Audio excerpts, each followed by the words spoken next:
Сегодня, чтобы элементарно выжить, одному из членов семьи необходимо выехать на заработки. Некоторым семьям эта проверка оказывается непосильной ношей. В итоге трагедия. Трудно выразить словами те ощущения, которые мы испытали, готовя этот сюжет.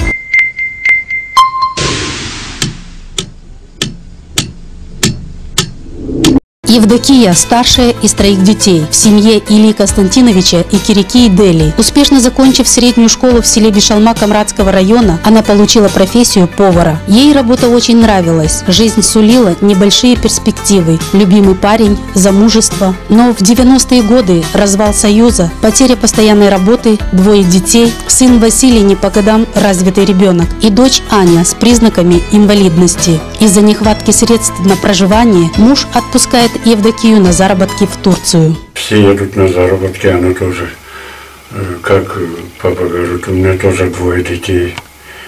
Я тоже, говорит, поеду и надо, говорит, детей кормить, одевать, обувать. Первые 6 месяцев обнадежили женщину. Она привезла неплохую сумму по тем временам. Немного оделись, подлечились и было решено съездить еще раз. Вместе с мужем строили планы. Надо дом подремонтировать, дети подрастают. В первое время от нее были звонки, поступали какие-то суммы. Но потом все резко прекратилось. Все попытки родителей хоть что-то разузнать о дочери ни к чему не приводили. Подали в розыск, в Интерпол. Муж Евдокии отказался от такой жены, перестал детьми интересоваться. Подпись поставил, чтобы отказал от детей. Отказался? Да, подпись поставил даже. Когда были еще маленькие, да? Когда она не была, мы еще не нашли.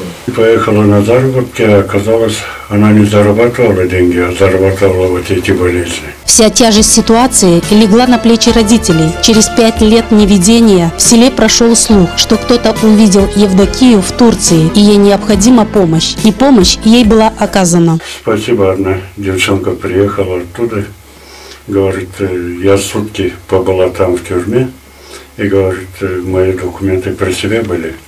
И мне сразу освободили, я, говорит, приехала. Я встретилась, говорит, с ней там.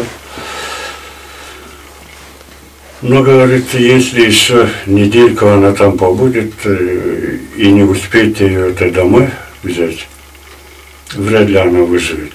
Молодой полицейский из Турции приложил немало усилий, чтобы вызволить ее из той среды, куда она попала. Созванивались опять с Турцией. Там наша эта родственница была. Спасибо ей.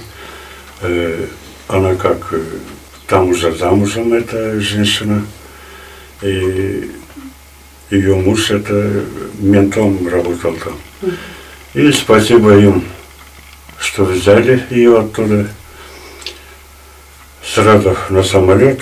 Евдокию в тяжелом состоянии с белым паспортом на самолете доставили в Кишинев. Родителей совсем подкосило то, что они увидели. Единственное утешение, что дочь жива. В душе родителей затеплилась надежда на выздоровление. Хотя они понимали, что путь этот будет достаточно тяжелым и долгим. Ежедневные приступы эпилепсии искажали тело и душу бедной женщины. Никто из близких не знал, что делать.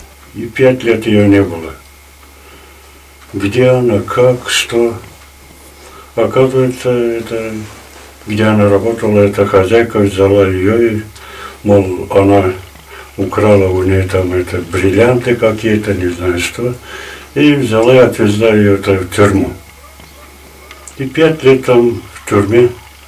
Избивали ее, сколько черт ее знает. Благодаря стараниям неправительственных организаций Евдокия была определена в реабилитационный центр в Кишинев для обследования и прохождения курса лечения. Курс первого лечения прошел под пристальным вниманием врачей, но болезнь не отступала и проявлялась иногда в довольно беспокойной форме. Врачи определили 2-ю степень инвалидности. Любила всех, как братья и сестры, и близкие.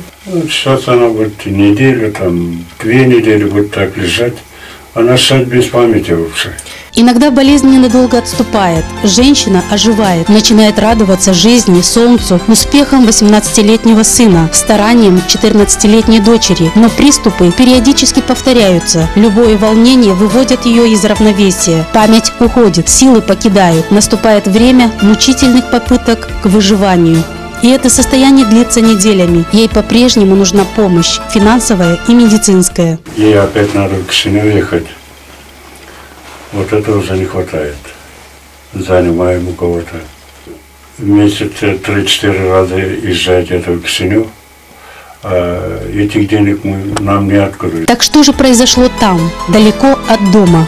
Что могло довести человека до такого состояния? Общество, политика или деньги ценою в жизнь?